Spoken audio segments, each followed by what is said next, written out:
¿Qué harías si te dijera que existe una tumba tan poderosa que devolvió la vida a un muerto? No es una leyenda, no es una historia inventada. Está escrita en la Biblia. Todo comenzó en un día que parecía común. Un grupo de hombres llevaba un cadáver para darle sepultura. La muerte había pronunciado su última palabra y nadie esperaba que algo pudiera cambiarlo. Pero de repente ocurrió el caos. A lo lejos aparecieron invasores armados. El miedo estalló. Sin tiempo para terminar el entierro, los hombres abandonaron toda ceremonia y lanzaron el cuerpo a una tumba cercana antes de escapar. Lo que sucedió después dejó una marca imborrable en la historia. Aquel cadáver cayó en la oscuridad de una sepultura olvidada. Allí no había sacerdotes, ni altares, ni oraciones. Solo los restos de un profeta que había muerto años atrás. Y en el instante en que el cuerpo tocó aquellos huesos, la muerte perdió su presa. El hombre abrió los ojos, se incorporó y salió vivo de la tumba. ¿Cómo pueden unos huesos secos provocar semejante milagro? ¿Por qué Dios realizó una señal tan extraña cuando el profeta ya había muerto? ¿Y qué revela este acontecimiento acerca del poder de Dios sobre la muerte? La respuesta es uno de los misterios más sorprendentes de toda la Biblia. Este relato, registrado en Segunda de Reyes 13:21, es uno de los más perturbadores y fascinantes de toda la narrativa bíblica y plantea una pregunta teológica que no puede ignorarse.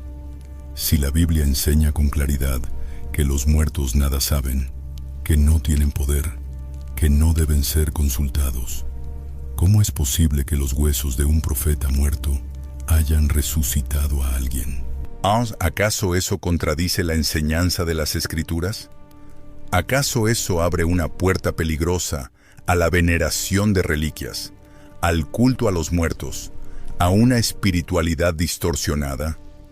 La respuesta a estas preguntas exige que nos sumerjamos con seriedad en las profundidades de la teología bíblica, del contexto histórico del Israel antiguo y del carácter soberano de Dios.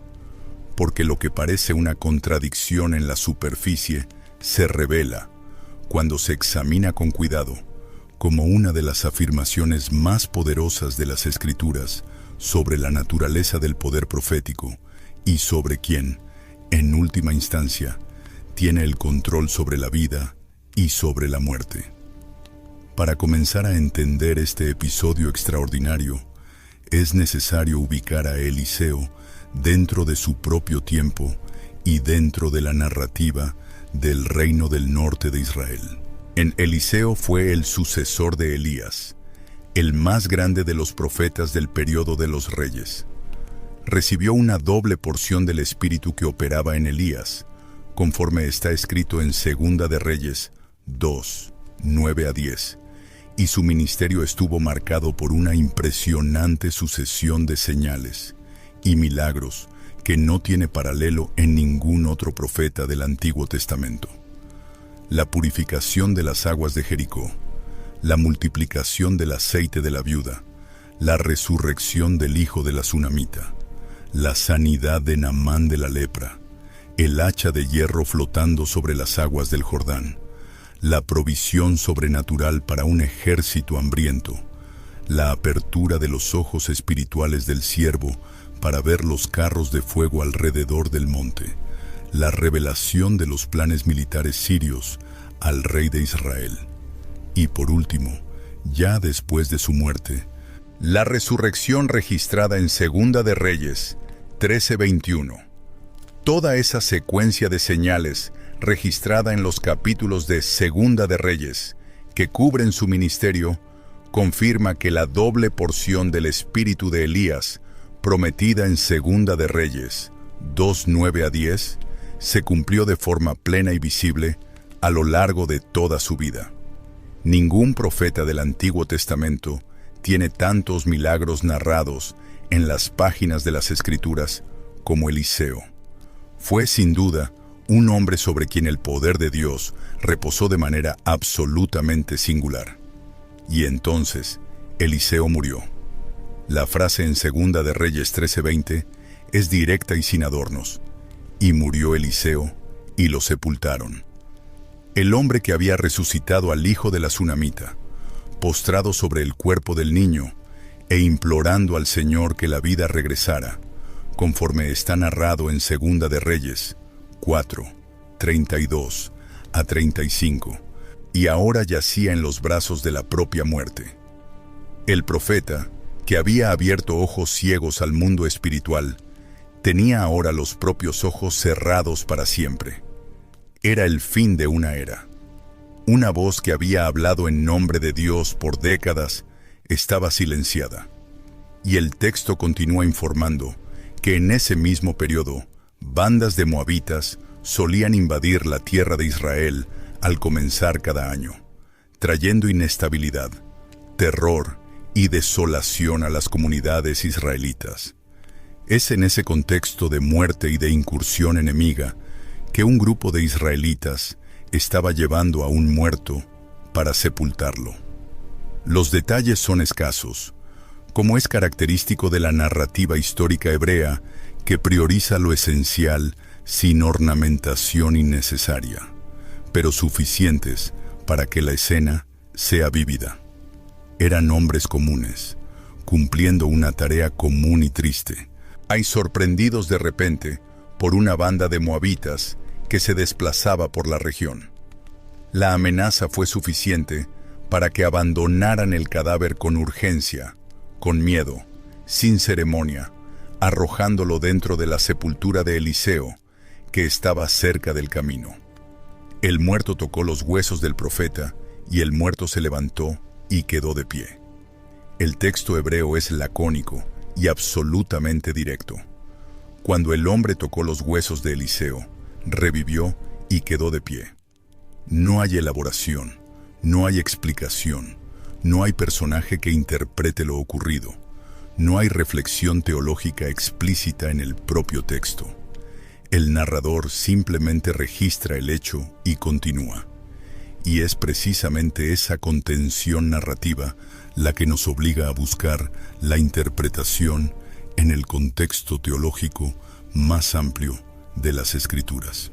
Y en lugar de inventar significados que el texto no sostiene, lo primero que debe afirmarse con absoluta claridad es esto: los huesos de Eliseo no tenían poder en sí mismos. El poder no estaba en los huesos.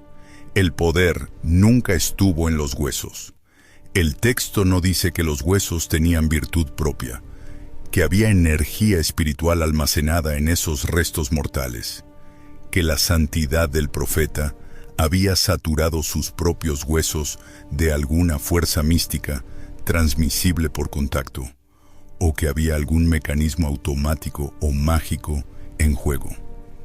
Esa sería una lectura anacrónica del texto, imponiendo categorías medievales de veneración de reliquias sobre una narrativa del Antiguo Testamento que funciona según una lógica completamente diferente. Para entender lo que está sucediendo aquí, es necesario comprender con cierta profundidad el trasfondo teológico del profetismo en el Israel antiguo. El profeta hebreo, el Nabí, no era simplemente un hombre de gran virtud moral o de elevado conocimiento espiritual.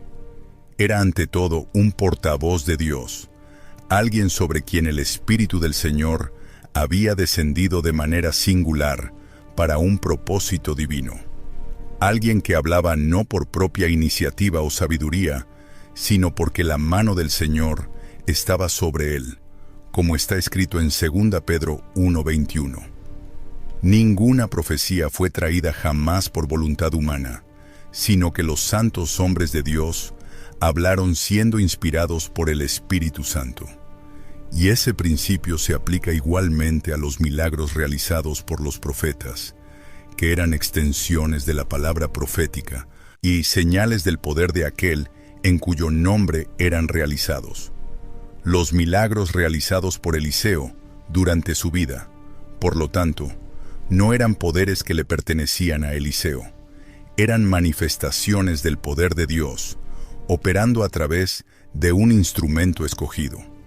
En ningún momento de los relatos de Segunda de Reyes reclama Eliseo poder propio. Ora, clama al Señor, invoca el nombre del Dios de Israel. Cuando resucita al hijo de la Sunamita, en Segunda de Reyes 4:33, el texto registra que entró, cerró la puerta tras ambos y oró al Señor. Cuando purifica las aguas de Jericó en Segunda de Reyes 2:21, actúa explícitamente en el nombre del Señor. Cuando multiplica el aceite de la viuda en Segunda de Reyes 4:1-7, la instrucción que da es que la mujer vaya a derramar el aceite y confíe en la provisión divina. Eliseo era un canal, no una fuente. Y esa distinción es teológicamente crucial. Ahora bien, si el poder nunca fue de Eliseo, sino siempre de Dios operando a través de Eliseo, entonces la muerte de Eliseo no extinguió ese poder. La muerte del instrumento no obliga al soberano a dar por terminada su obra. Dios no estaba limitado por la muerte del profeta, de la misma manera en que no estuvo limitado por la muerte de Moisés, cuando guió a Israel hacia la tierra prometida bajo el liderazgo de Josué. De la misma manera en que no estuvo limitado por el exilio de Israel, cuando mantuvo su pacto y prometió el regreso. El Dios que llama las cosas que no son como si fuesen, conforme está escrito en Romanos 4:17. El Dios que afirma ser el Dios de los vivos y no de los muertos, como declara Jesús en Mateo 22:32. A ese Dios no reconoce la muerte como una barrera absoluta para el ejercicio de su soberanía. Y el episodio de los huesos es, en su esencia, una afirmación dramática e inconfundible exactamente de eso. El poder que operaba a través de Eliseo durante su vida era el poder del Dios vivo. Y ese Dios vivo puede hacer lo que le plazca con los restos mortales de su siervo, si así elige demostrar su gloria. La vida que surgió del contacto con los huesos no vino de los huesos, vino del mismo Dios, que en el principio sopló aliento de vida en las narices de Adán y lo hizo alma viviente, conforme Génesis 2:7. Esto es radicalmente diferente de cualquier práctica de culto a los muertos. El culto a los muertos, que era práctica religiosa común y profundamente arraigada entre los pueblos que rodeaban a Israel, egipcios, cananeos, mesopotámicos, fenicios, partía de un presupuesto teológico completamente distinto, que los muertos tenían poder autónomo y persistente, que los espíritus de los muertos podían ser consultados e influidos, que el alma o la fuerza vital del muerto habitaba en los huesos o cerca de ellos y podría interceder, proteger, revelar secretos o influir en el destino de los vivos. Las prácticas cúlticas derivadas de esa creencia eran numerosas y variadas, desde la ofrenda de alimentos a los muertos hasta la consulta de nigromantes que afirmaban mediar la comunicación con los fallecidos. Israel fue prohibido explícitamente de todas esas prácticas con una claridad y una insistencia que muestran cuánto real era la tentación y cuán constante era la amenaza. Levítico 19:31 prohíbe recurrir a espíritus y adivinos, advirtiendo que eso haría impuro a quien lo hiciera.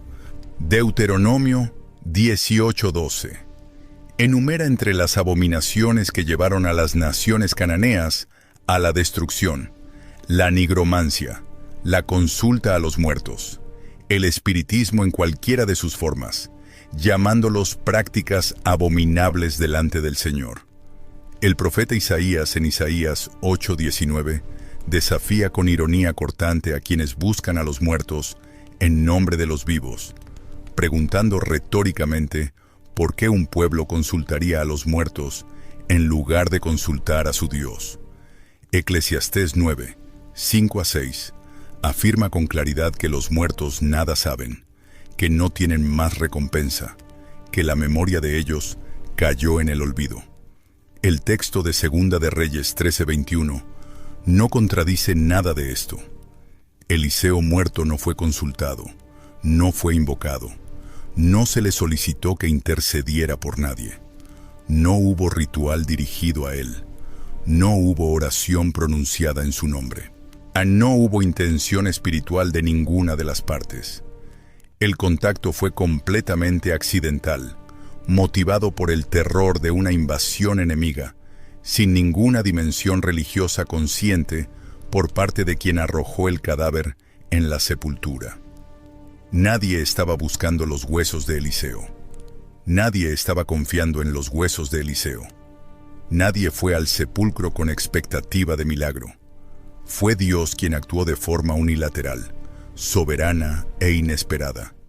Y es precisamente esa soberanía irresistible lo que el episodio proclama de manera inconfundible.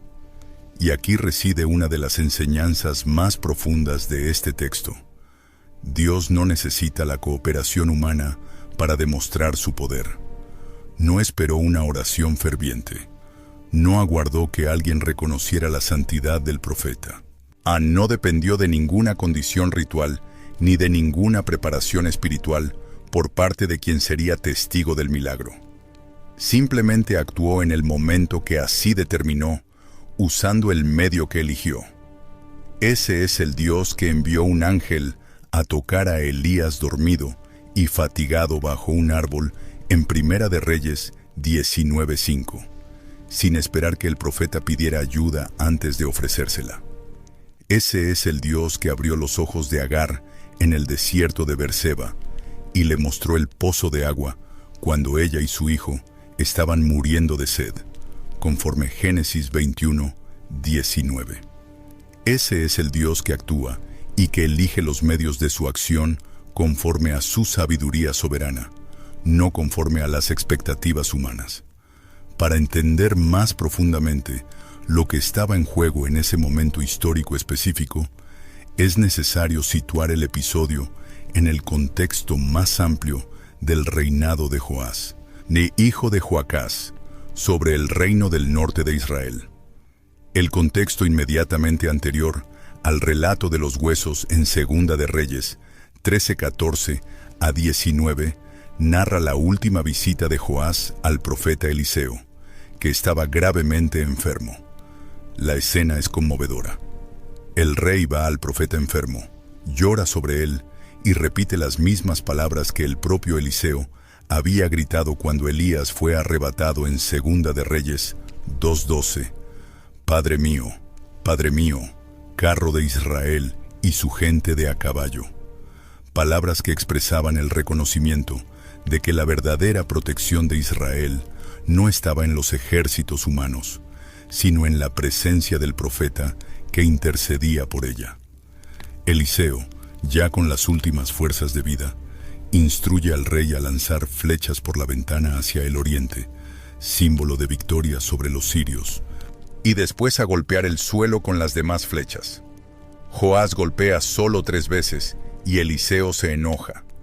Habría sido necesario golpear 5 o 6 veces para garantizar la destrucción completa de los sirios. Con solo 3 golpes, habría solo 3 victorias. Ese episodio inmediatamente anterior es fundamental para comprender lo que el milagro de los huesos significa dentro del flujo narrativo de Segunda de Reyes. Eliseo, incluso agonizante, estaba preocupado por el destino de Israel.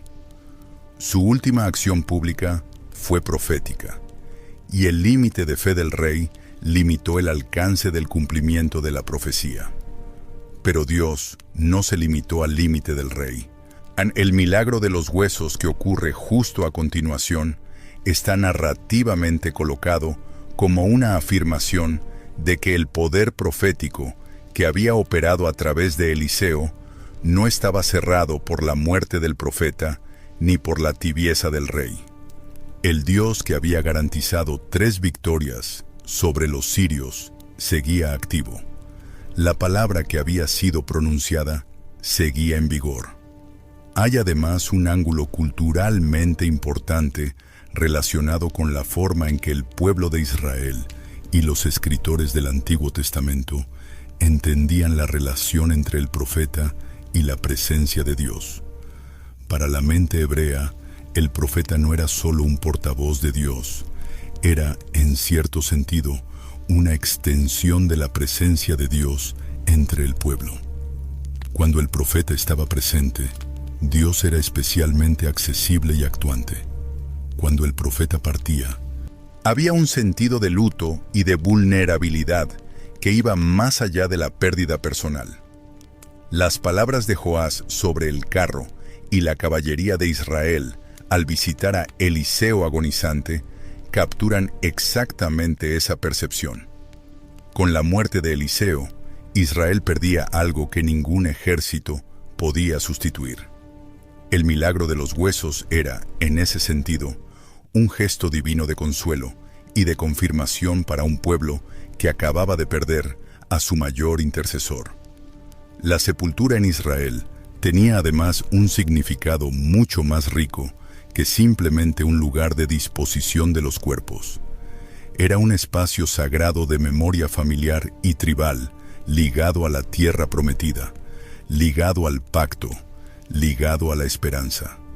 Ser sepultado en la tierra de Israel era una afirmación de pertenencia al pueblo del pacto e implícitamente de esperanza en la resurrección.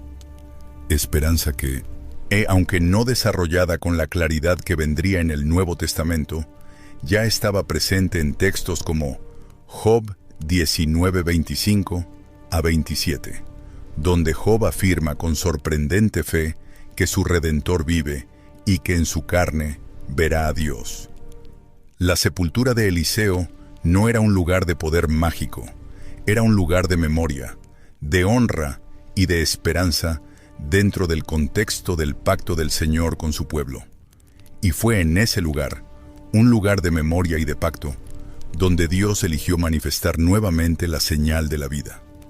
El milagro de los huesos, por lo tanto, está inmerso en una narrativa de misericordia divina, inmerecida.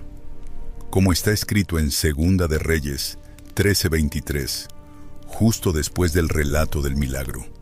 Mas Jehová tuvo misericordia de ellos, y se compadeció de ellos, y los miró a causa de su pacto con Abraham, Isaac y Jacob, y no quiso destruirlos, ni echarlos de delante de sí hasta hoy. Esa es la interpretación oficial que el propio texto bíblico ofrece para el periodo histórico que incluye el milagro de los huesos. Dios actuó movido por la misericordia del pacto, no por el merecimiento del pueblo. Israel seguía en apostasía. Joás era un rey que hacía lo malo ante los ojos del Señor, conforme a Segunda de Reyes 13:11. Y aún así, Dios no los abandonó. El milagro no fue una recompensa por la fidelidad humana. Fue una demostración de la fidelidad divina, que no depende de la fidelidad humana, para mantenerse firme. En el Nuevo Testamento encontramos un paralelo significativo que ilumina la teología subyacente al episodio de Eliseo. En Hechos 19, 11 a 12, leemos que paños y delantales que habían tocado el cuerpo de Pablo eran llevados a los enfermos, y las enfermedades se apartaban, y los espíritus malignos salían. El paralelo estructural con los huesos de Eliseo es evidente e instructivo desde el punto de vista teológico. El contacto con objetos o restos asociados a un siervo de Dios resulta en manifestación de sanidad divina. Una vez más, el poder no estaba en el paño, estaba en el Dios que soberanamente eligió usar esos objetos como puntos de contacto para su intervención. Pablo estaba vivo cuando esas señales ocurrían, pero el principio teológico subyacente es el mismo. Dios no está limitado a la mediación ordinaria de la oración y la imposición de manos. Él actúa donde y cómo elige, usando los medios que desea para su propio propósito glorioso. También es teológicamente relevante y pastoralmente importante observar que el milagro de los huesos de Eliseo no se convirtió en un icono de culto en Israel. El texto no registra que el pueblo comenzara a ir a la sepultura de Eliseo en busca de sanidades, que se formara un santuario en torno a la tumba, que se establecieran rituales para capitalizar ese evento extraordinario. La narrativa simplemente registra el hecho, lo incluye en el flujo de la historia de Israel y sigue adelante. Eso es enormemente significativo. El milagro fue un acto soberano de Dios en un momento específico de la historia. No una fórmula a repetir, no un modelo a imitar, no una justificación para prácticas de veneración de ningún tipo. El Espíritu sopla donde quiere, como está escrito en Juan 3:8. Y la soberanía divina no puede ser aprisionada en sistemas de rituales humanos, ni capitalizada para beneficio institucional. Para el destinatario original de esa narrativa, el Israel que vivía bajo la presión constante de las naciones vecinas y que pronto experimentaría el trauma del exilio babilónico, el milagro de los huesos llevaba un mensaje específico y urgente. El pueblo que había visto el templo amenazado y que experimentaba el aparente silencio de Dios ante las invasiones y las derrotas nacionales, necesitaba un recordatorio vívido de que la muerte no había vencido, que el Dios que había operado a través de Eliseo era el mismo Dios que seguía presente, que guardaba su pacto, que podía traer vida donde había muerte. Los huesos de Eliseo resucitando a un cadáver eran para ese pueblo más que un fascinante milagro histórico, y le eran una promesa escatológica. El Dios que da vida a los muertos no ha abandonado a Israel, y ninguna invasión, ninguna derrota, ninguna muerte tiene poder para dar por terminada la historia que Él está escribiendo. Y para el lector cristiano, esa dimensión escatológica se amplifica infinitamente a la luz de la resurrección de Jesucristo. Que los huesos de Eliseo hicieron una única vez de manera puntual, sin explicación y sin sistema, el Hijo de Dios lo hizo de manera definitiva, universal y transformadora.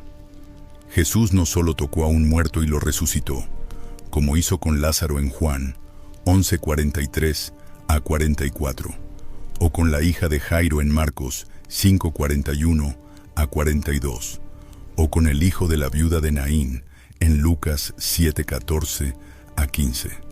Jesús murió. Él mismo fue sepultado, descendió a la condición de los muertos y resurgió con poder absoluto y eterno, conforme está proclamado en Romanos 1:4, de que dice que Jesús fue declarado Hijo de Dios con poder según el Espíritu de Santidad por la resurrección de entre los muertos. El milagro de los huesos de Eliseo apunta de lejos, en lenguaje de sombra y prefiguración, a lo que el Nuevo Testamento proclama a plena luz del día. El mismo Dios que eligió soberanamente hacer brotar la vida del contacto con los huesos de un profeta muerto, es el Dios que en Jesucristo destruyó para siempre el poder de la muerte. Como está escrito en 1 Corintios 15:55, la muerte es absorbida en la victoria, y esa victoria nos es dada por nuestro Señor Jesucristo. La pregunta con la que comenzamos, si la resurrección causada por los huesos de Eliseo contradice la enseñanza bíblica de que los muertos no tienen poder, puede ahora responderse con claridad y con plena confianza. No hay contradicción alguna. Los muertos no tienen poder.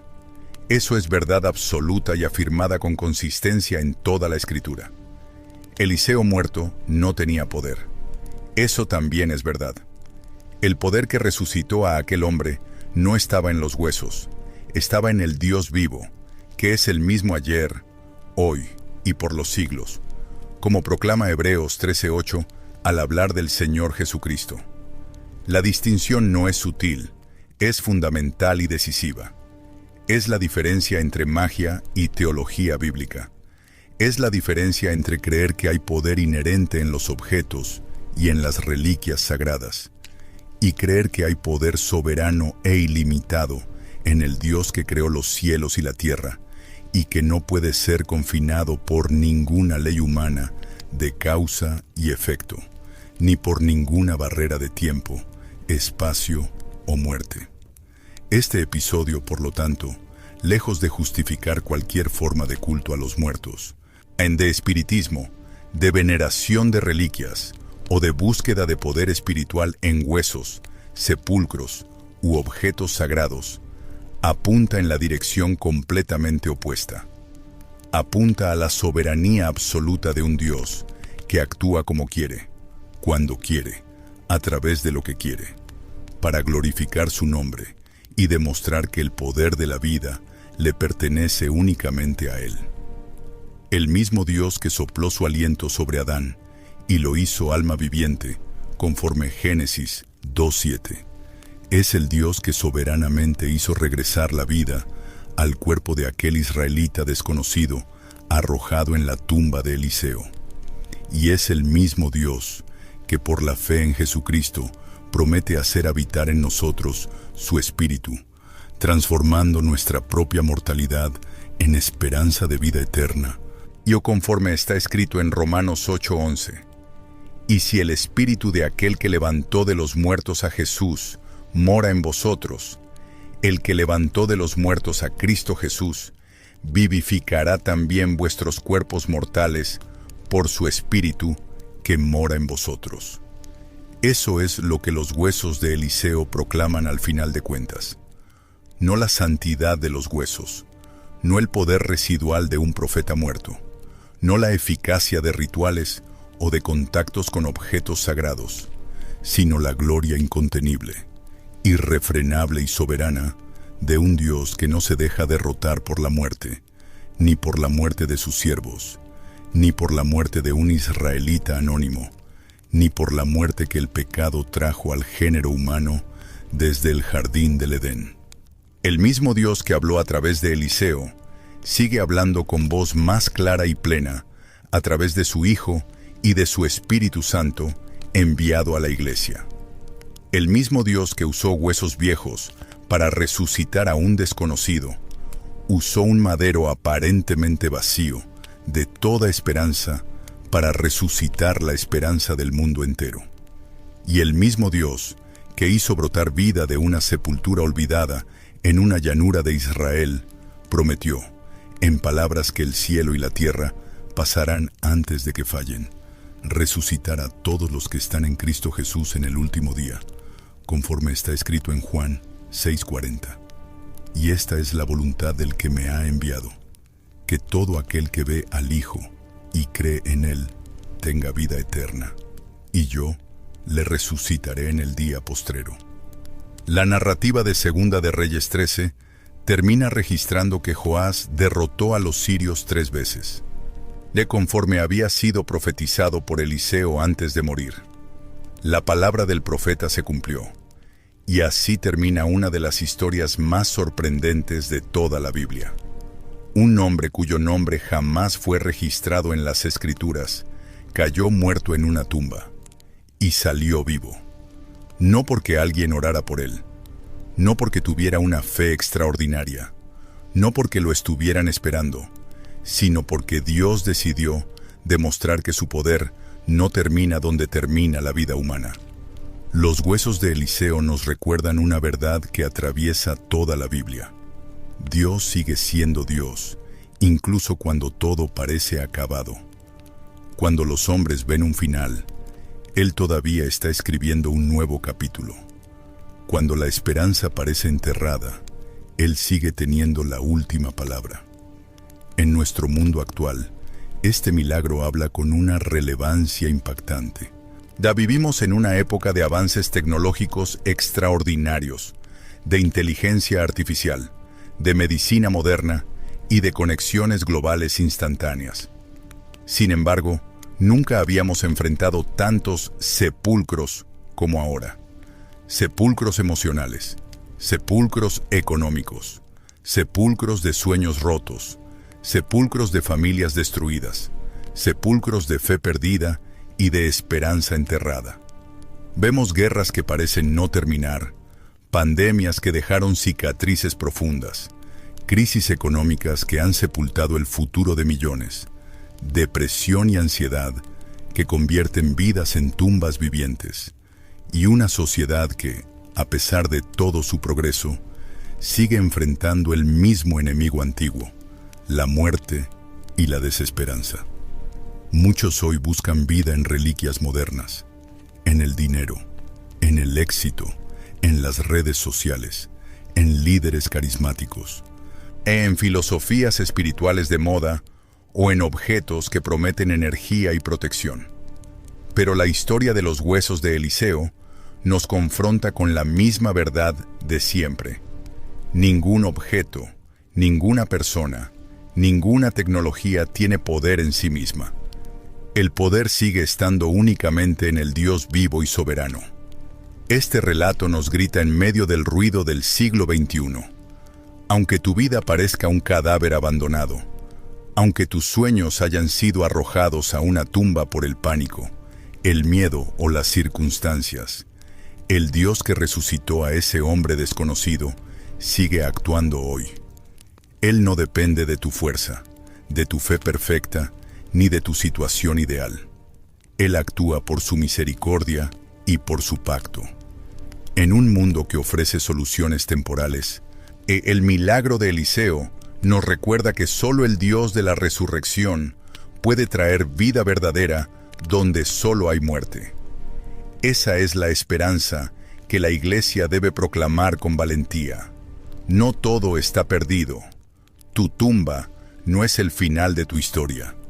Y quizá esa sea la razón por la que llegaste hasta este video.